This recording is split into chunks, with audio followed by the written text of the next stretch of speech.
Boa tarde, queridos irmãos. Boa tarde, queridas irmãs. Tudo bem com vocês? Meu nome é Gabriel. Você está aqui no meu canal, no canal do João Vinícius. Para quem não me conhece, meu nome é Gabriel. Tenho 31 anos. Sou formado em Educação Física, pós-graduado em Libras, professor de Araruama e Maricá, um autista com hiperfoco em Fluminense e Titanic. Cara, que gostaria disso.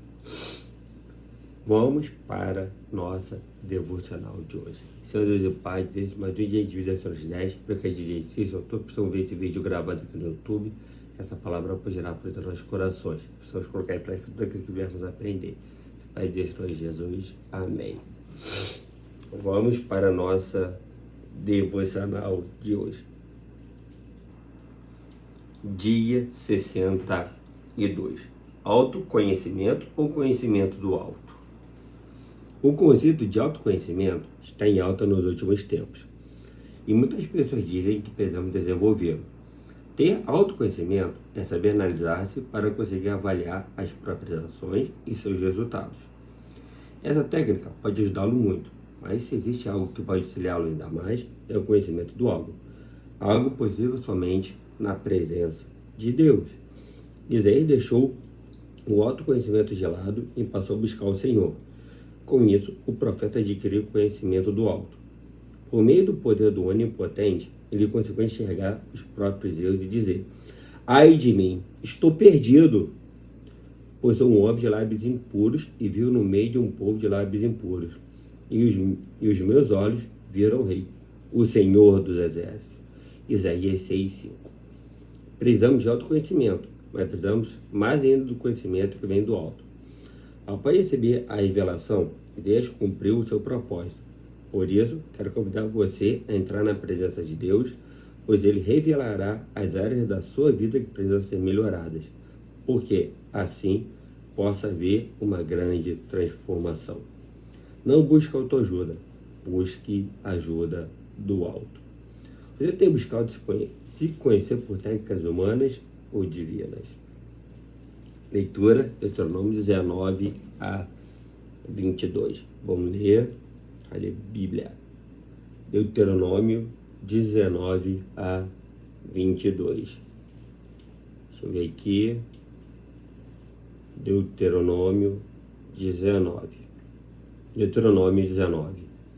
Quando o Senhor, seu Deus, eliminar as nações cuja terra dará a vocês, e quando vocês desalojarem essas nações e morarem nas cidades e nas casas deles, separem 3 cidades no meio da terra que o Senhor, seu Deus, dará a vocês, para que dela tomem posse.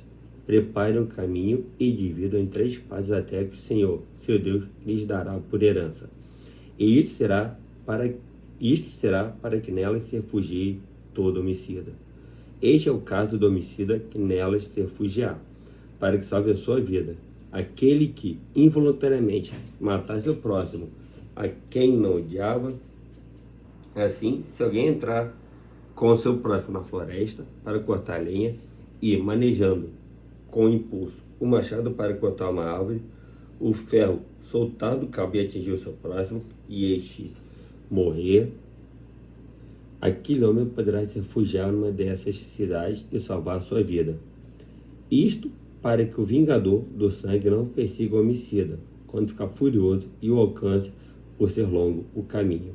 Ele tire a vida, porque não merece morrer, pois não o odiava. Portanto, ordeno a vocês que separem 3 cidades. Se o Senhor, seu Deus, ampliar o território de vocês, como jurou aos pais de vocês, e lhes der toda a terra que prometeu a eles, desde que vocês guardem e cumpram todos estes mandamentos que hoje lhes ordeno, amando o Senhor, seu Deus, e andando nos seus caminhos todos os dias, então vocês devem acrescentar mais 3 cidades além destas 3, para que não se derrame sangue inocente na terra que o Senhor, seu Deus, lhes está dando por herança, pois vocês seriam culpados da morte de homens inocentes. Mas, se houver alguém que odeie o seu próximo, armar-lhe ciladas, levanta-se contra ele e o mata, então se refugia numa dessas cidades. Os anciãos da sua cidade mandarão tirá-lo dali e entregá-lo na mão do vingador do sangue, para que seja morto.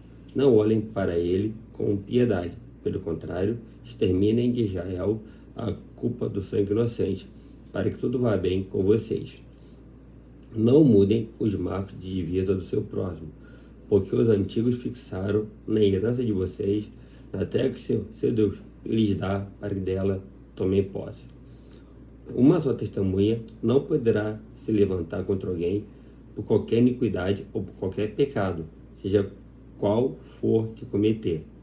Pelo depoimento de 2 ou 3 testemunhas se estabelecerá o fato.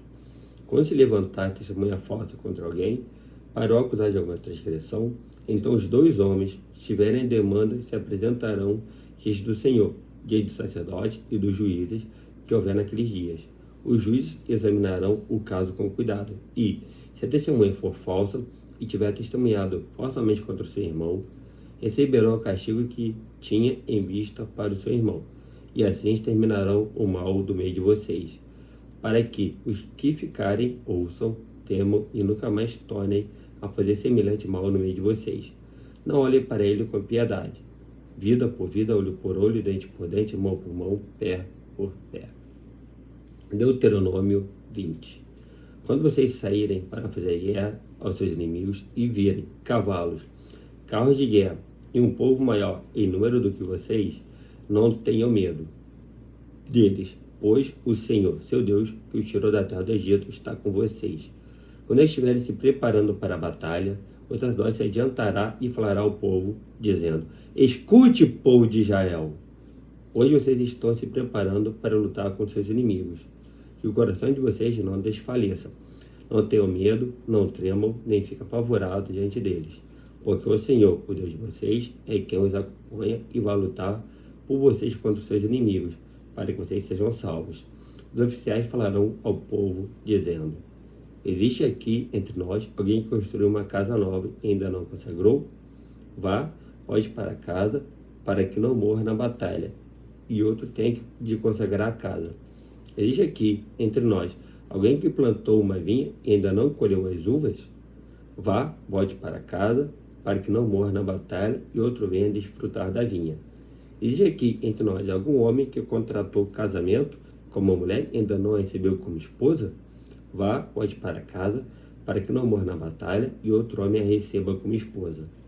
E os oficiais continuarão a falar com o povo, dizendo: Existe aqui entre nós algum homem medroso e de coração tímido? Vá, volte para casa, para que seus irmãos não acabem ficando com medo também. Quando os oficiais tiverem falado ao povo, designarão os capitães dos exércitos para que fiquem à frente do povo. Quando vocês se aproximarem de uma cidade para lutar contra ela, apresentem-lhe primeiro uma proposta de paz. Se a resposta é de paz, os moradores da beira dos portões, todos que estiverem na cidade serão sujeitos a trabalhos forçados e passarão a servir vocês.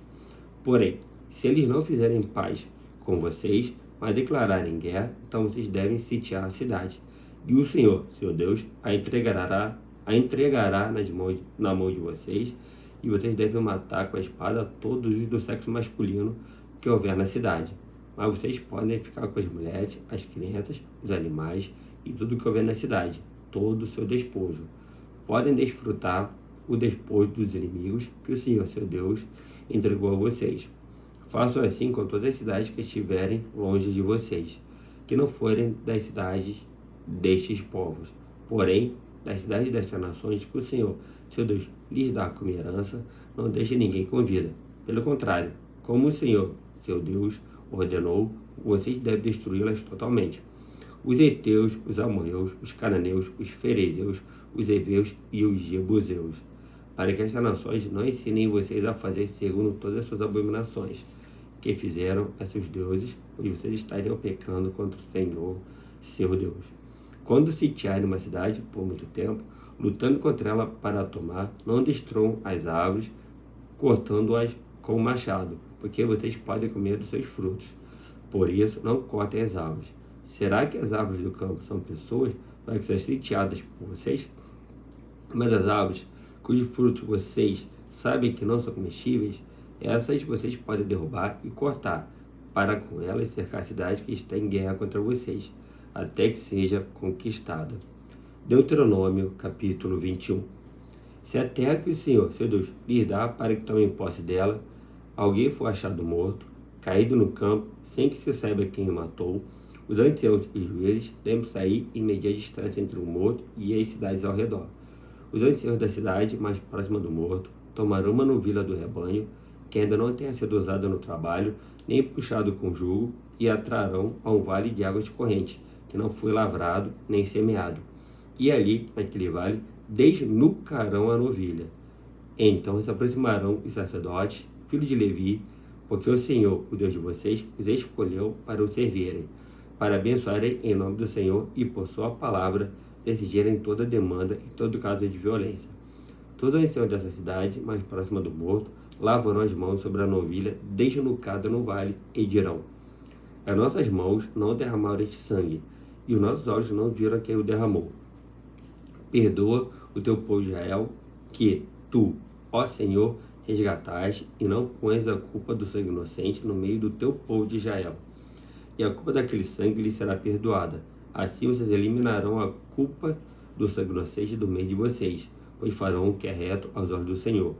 Quando vocês saírem para fazer guerra aos seus inimigos, e o Senhor, seu Deus, os entregar nas suas mãos, e vocês fizerem prisioneiros de guerra, se algum de vocês vir entre eles uma mulher bonita, gostar dela e quiser tomá-la por esposa, deve levá-la para casa, onde ela rapará a cabeça, cortará as unhas e trocará a roupa que estava usando ao ser capturada. Ela permanecerá em casa e ficará de luto pelo pai e pela mãe durante 1 mês. Depois disso, você pode tomá-la. Você será o seu marido e ela será sua mulher. E, se você não gostar mais dela, deixe que ela vá para onde quiser. Você não pode vendê-la por dinheiro nem maltratá-la, porque a humilhou. Se um homem tiver 2 mulheres, uma a quem ama e a outra a quem não ama, e as 2 lhe derem filhos, e o primogênito for da que ele não ama, no dia que repartir a herança entre os filhos, não poderá dar a primogenitura ao filho da amada, preferindo-o ao filho da que não ama e que é de fato o primogênito.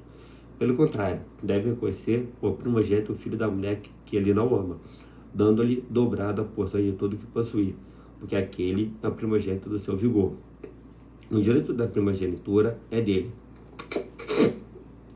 Se alguém tiver um filho teimoso e rebelde, que não obedece à voz de seu pai, nem à voz de sua mãe, e, mesmo quando castigado, não lhes dá ouvidos, seu pai e sua mãe o pegarão e o levarão aos anciãos da cidade, junto ao portão daquele lugar, e dirão: este nosso filho é rebelde e teimoso, não dá ouvidos à nossa voz, é comilão e beberrão. Então todos os homens da cidade o apedrejarão até que morra. Assim vocês eliminarão o mal do meio de vocês.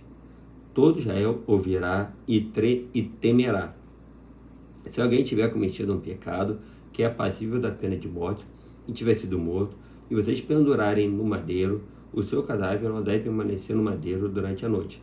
É preciso sepultá-lo no meio-dia, pois o que for pendurado no madeiro é maldito de Deus. Assim, vocês não contaminarão a terra que o Senhor, seu Deus, lhes dá por herança. Deuteronômio, capítulo 22. Se você notar que um boi ou uma ovelha de seu compatriota se extraviou, não se omita, mas, sem falta, leve os animais de volta ao dono. Se este não for seu vizinho, ou for alguém que você não conhece, leve os animais para casa e fique com eles até que o dono venha buscá-los. Então você os entregará a ele. Faça o mesmo com o jumento, com a roupa, com qualquer outra coisa que o seu compatriota perder e que você achar. Você não pode se omitir. Se você enxergar o jumento ou o boi que pertence ao seu compatriota caído no caminho, não se omita. Sem falta, ajude-o a levantar o animal. A mulher não deve usar roupa de homem, e o homem não deve vestir roupa de mulher, pois quem faz isso é abominável ao Senhor, seu Deus. Se no caminho você encontrar um ninho de ave em alguma árvore ou no chão, com passarinhos ou ovos, e a mãe sobre os passarinhos ou sobre os ovos, não pegue a mãe com os filhotes. Você deve ficar com os filhotes, mas deixe a mãe vir. E a mãe ir livremente, para que tudo vá bem com você e para que você prolongue os seus dias. Quando você construir uma casa nova, faça um parapeito no terraço, para que você não traga culpa de sangue sobre a casa se alguém de algum modo cair do terraço. Não plante outra semente na sua vinha. para que não se profane toda a produção, tanto da vinha quanto da semente que você plantou. Não lavre a terra com junta de boi e jumento. Não vista a roupa feita de pano de lã e linho misturados. Coloque franjas nos 4 cantos do manto que você usa. Se um homem casar com uma mulher e, depois de ter tido relações com ela, passar a odiá-la e lhe atribuir atos vergonhosos e a difamar, dizendo: casei com esta mulher, e quando tiver relações com ela, descobriu que não era virgem. Então o pai e a mãe da moça levarão as provas da virgindade da moça aos anciãos da cidade, junto ao portão. O pai da moça dirá aos anciãos: dei minha filha por mulher a este homem, porém ele passou a odiá-la. Eis que lhe atribuiu atos vergonhosos, dizendo: descobriu que sua filha não era virgem. Mas aqui estão as provas da virgindade da minha filha. E estenderão a roupa dela diante dos anciãos da cidade, os quais pegarão o homem, o açoitarão e o condenarão a pagar 100 barras de prata ao pai da moça, porque difamou uma virgem de Israel. Ela ficará sendo mulher dele, e ele não poderá mandá-la embora durante a sua vida. Porém, se isso for verdade, ou seja, se ficar provado que a moça não era virgem, então a levarão à porta da casa de seu pai, e os homens de sua cidade a apedrejarão até que morra, pois cometeu o ato infame em Israel, prostituindo-se na casa de seu pai. Assim vocês eliminarão o mal do meio de vocês. Se um homem for encontrado deitado com uma mulher que tem marido, ambos devem ser mortos, o homem que se deitou com a mulher e a mulher. Assim vocês eliminarão o mal de Israel. Se uma moça virgem tiver casamento contratado e outro homem encontrar na cidade e tiver relações com ela, vocês devem trazer ambos ao portão daquela cidade e apedrejá-los até que morram. A moça, porque não gritou por socorro estando na cidade, e o homem, porque humilhou a mulher do seu próximo. Assim vocês eliminarão o mal do meio de vocês. Porém, se um homem no campo encontrar uma moça que tem casamento contratado e a forçar e tiver relações com ela, então morrerá só o homem que teve relações com ela. A moça vocês não devem fazer nada, ela não tem culpa de morte, porque este caso é semelhante ao do homem que se levanta contra o seu próximo e lhe tira a vida. Pois o homem encontrou a moça no campo. A moça que tinha o casamento contratado gritou e não houve a quem a livrasse. Se um homem encontrar uma moça virgem que não tem casamento contratado e a pegar à força e tiver relações com ela, e eles forem apanhados, então o homem que teve relações com ela pagará ao pai da moça 50 barras de prata e, uma vez que a humilhou, terá de recebê-la por esposa. Não poderá mandá-la embora durante sua vida. Nenhum homem terá relações com a sua madrasta e não profanará o leito de seu pai. Seu Deus Pai, Deus Mãe, Deus Divisa Solidariedade, porque a gente assiste, se forem ver esse vídeo gravado aqui no YouTube, essa palavra já afeta nossos corações. Vamos colocar em prática tudo que podemos aprender, que esteja conosco durante todo esse dia. Pai de Deus, Senhor Jesus. Amém. Dê o like, comente esse vídeo, se inscreva no canal, adicione as notificações, deixe nos comentários pedido de oração. Gostar muito de orar com você e por você. Valeu, até a próxima. Tchau, tchau. Fui. Valeu.